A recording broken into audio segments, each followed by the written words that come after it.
창세기 22장 1에서 13절 말씀입니다. 22장. 그 일 후에 하나님이 아브라함을 시험하시려고 그를 부르시되 아브라함, 하시니 그가 이르되 내가 여기 있나이다.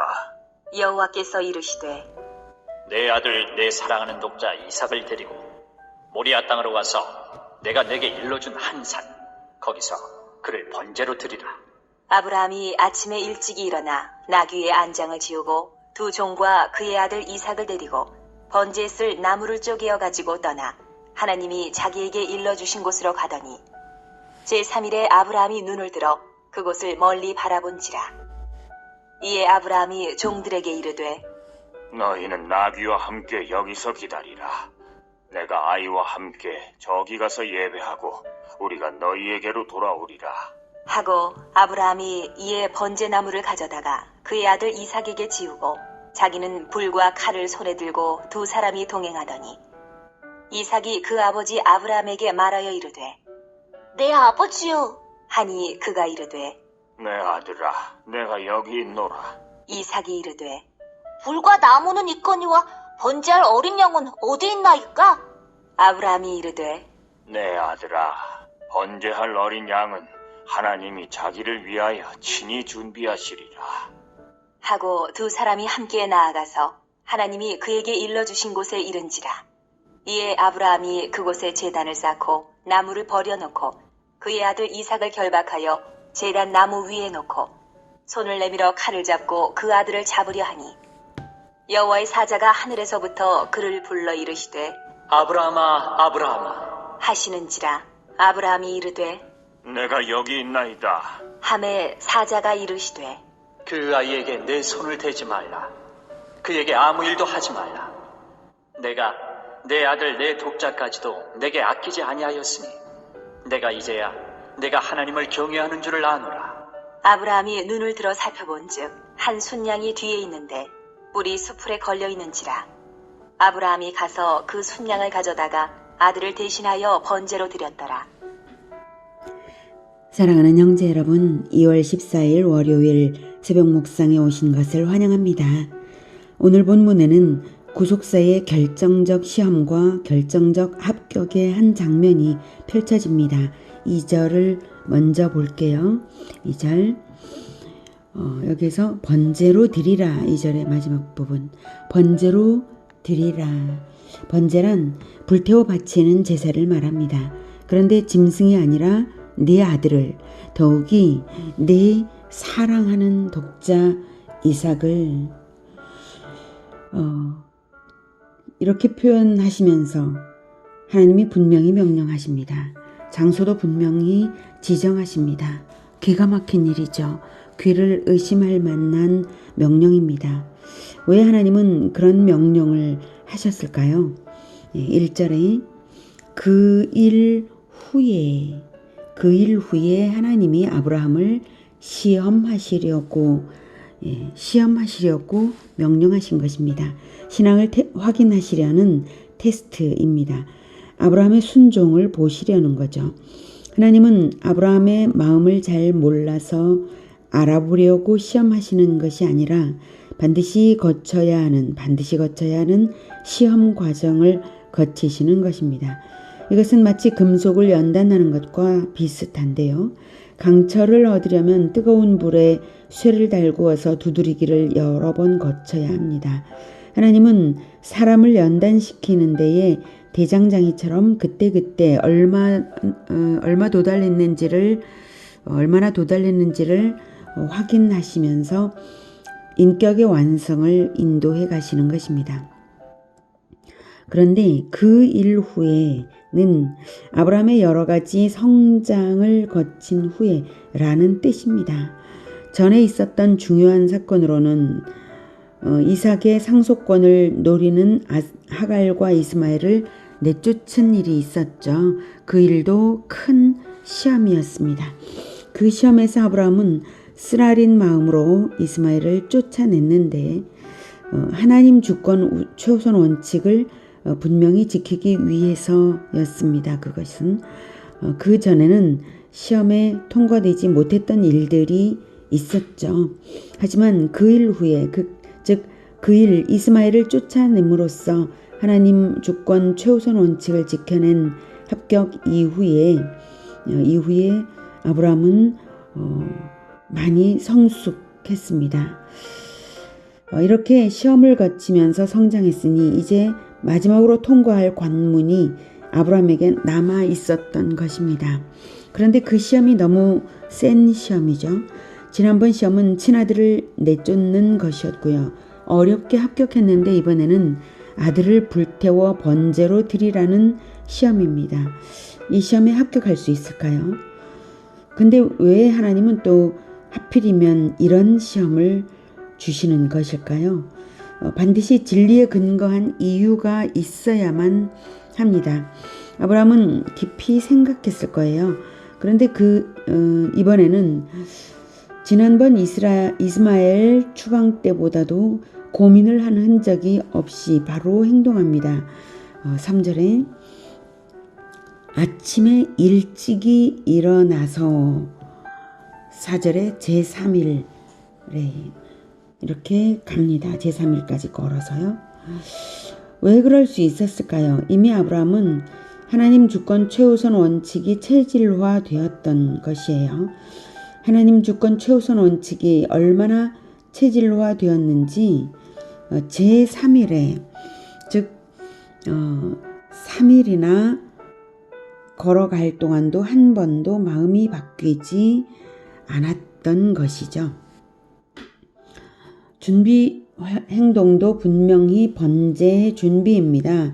3절에 보면 번제에 쓸 나무를 쪼개어가지고 번제에 쓸 나무를 쪼개어가지고 떠나잖아요. 아브라함은 어떤 생각으로 이러는 것일까요? 한 가지 힌트가 5절에 나옵니다. 너희는 기다리라 라고 종들에게 말하죠. 우리가 너희에게로 돌아오리라. 여기서 우리가는 이삭을 포함해서 우리인데요. 돌아오리라. 기다리라는 종들을 데리고 가면 종들이 말리며 방해꾼 노릇을 할 테니 떼놓는 것이죠. 명령대로 순종할 생각이 분명합니다. 그리고 우리가 돌아오리라. 이것은 혼자 돌아오겠다는 것이 아니고 우리, 즉 이삭이 함께 돌아올 것이다 라고 말하는 거죠. 그러면 이삭이 죽는다는 겁니까? 안 죽는다는 것입니까? 안 죽는다는 것이죠. 이 무슨 모순일까요? 신약 성경은 당시 아브라함의 마음을 이렇게 설명합니다. 히브리서 11장 19절에는 그가 하나님이 능히 이삭을 죽은 자 가운데서 다시 살리실 줄로 생각한지라 비유컨대 그를 죽은 자 가운데서 도로 받은 것이니라. 네.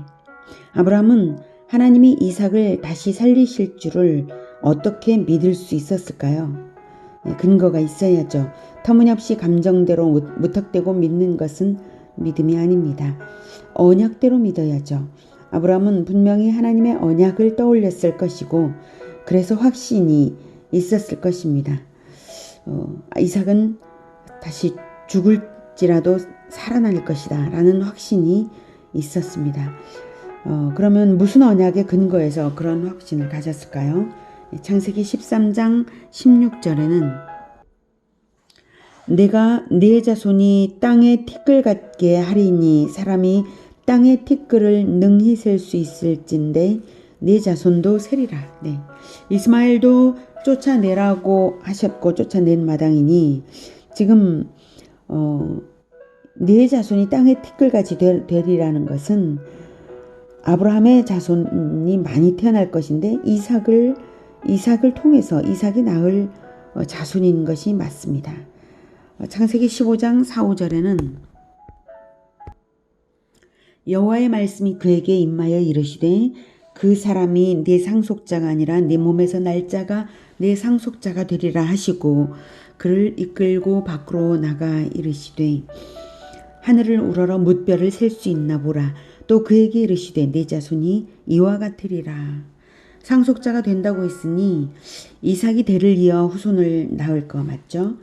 다음 창세기 17장 19절에는 하나님이 이르시되 아니라 네 아내 사라가 네게 아들을 낳으리니 너는 그 이름을 이삭이라 하라. 내가 그와 네 언약을 세우리니 그의 후손에게 영원한 언약이 되리라.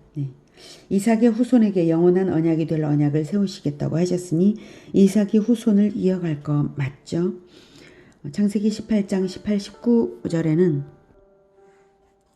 아브라함은 강대한 나라가 되고 천하만민은 그로 말미암아 복을 받게 될 것이 아니냐.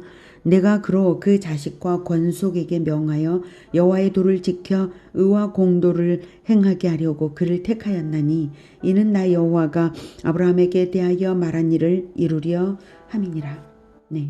자식과 권속에게 여호와의 도를 지켜 행하게 하시려는 것이니 이삭이 강대한 나라의 조상이 되는 거 맞죠? 창세기 21장 12절에는 하나님이 아브라함에게 이르시되 네 아이나 네 여종으로 말미암아 근심하지 말고 사라가 내게 이른 말을 다 들으라. 이삭에게서 나는 자라야 내 씨라 부를 것임이니라. 이삭에게서 나는 자가 내 씨로 유명해질 그리스도가 된다고 하셨습니다. 이삭이 그리스도의 조상이 되는 것이 맞죠? 하나님이 지금까지 한두 번도 아니고 수없이 말씀하신 증거들이 이렇습니다. 아브라함이 어떻게 이삭이 죽을 거라고 생각할 수가 있나요? 없죠. 이삭은 절대로 죽지 않습니다. 그렇지만 자기는 분명히 명령을 받았어요. 번제로 드리라는 명령을요. 이건 무엇입니까? 그럼 순종하지 않아도 되는 것입니까? 그건 아닙니다. 명령하셨으니 순종해야 해요. 어렵죠? 그래서 시험입니다. 이 문제를 해결해야죠. 그 해결의 원리는 전능자의 언약에는 믿음으로, 전능자의 명령에는 순종으로 한다는 것입니다. 출제자가 누구인가요? 전능하신 하나님이시죠. 전능자가 언약하시니 이루실 것이 예비되었다. 이렇게 믿고 순종하면 됩니다. 이 모든 언약들이 바로 근거입니다. 자기가 순종했을 때 하나님께서 살리실 것이라고 생각한 근거들은 모든 언약입니다. 언약을 주신 분이 전능하신 하나님이 아니십니까? 우리는 믿기만 하면 되고 순종만 하면 되죠. 언약에는 믿음으로, 명령에는 순종으로, 원칙이 확실하니 우리 우직하게 나가는 것입니다. 언약을 주셨으니 순종하면 책임지십니다. 거기에 아브라함은 중요한 한 가지를 더 생각했어요. 왜 하필이면 이런 명령을 주시는가? 문제의 답을 알았기 때문에 순종할 수 있었습니다. 외아들을 번제로 드리라 시험을 해도 하필 이런 명령을 꼭 주셔야 했을까? 너무 지나치다 이렇게 생각이 되는 시험이죠. 하나님이 잔인한 악취미를 가졌을 리가 없죠. 그렇다면 왜일까요? 이 의문은 다음 묵상에서 풀어가겠습니다. 오늘 창세기 22장은 구속사적 의의가 매우 의미심장한 만큼 한 번에 다 할 수는 없습니다. 더욱 깊은 묵상으로 다시 만나보겠습니다. 오늘은 전능자 하나님의 시험에 대하여 올바른 반응의 원리를 배웠습니다. 언약에는 믿음으로, 명령에는 순종으로가 그것입니다. 그리고 하나님의 언약을 기억한 아브라함이 분명한 믿음으로 순종을 할 수 있었음을 확인했습니다. 우리에게는 어떤 언약과 어떤 명령이 있나요? 예수님은 자기의 피를 기념하는 성찬식을 제정하시며 언약의 피를 상징하는 잔을 제자들과 함께 마셨습니다. 그리고 내가 너희를 사랑한 것 같이 너희도 서로 사랑하라는 새 계명을 주셨습니다. 그리고 복음화 제자화의 지상 명령을 남기셨습니다. 마태복음 28장 18, 19, 20절에 예수께서 나와 말씀하여 이르시되 하늘과 땅의 모든 권세를 내게 주셨으니 그러므로 너희는 가서 모든 민족을 제자로 삼아 아비처럼 아들과 성령의 이름으로 아버지와 아들과 성령의 이름으로 세례를 베풀고 내가 너희에게 분부한 모든 것을 가르쳐 지키게 하라. 볼지어다 내가 세상 끝날까지 너희와 항상 함께 있으리라 하시니라. 이렇게 마태복음 28장 18, 19, 20절에 말씀하셨습니다. 복음화 제자화가 바로 예수님이 우리를 사랑하신 방식입니다. 이를 행함으로써 우리는 하나님 나라를 완성하게 될 것입니다. 전능자의 명령이고 언약이기 때문입니다. 언약이 우리에게 주어졌다는 것은 언약 성취의 길에서 전능을 힘입어서 살게 된다는 의미이기도 합니다. 오늘은 하나님의 언약을 기억하시며 명령에 순종하기를 결단하는 시간이 되시기를 바랍니다. 기도하겠습니다.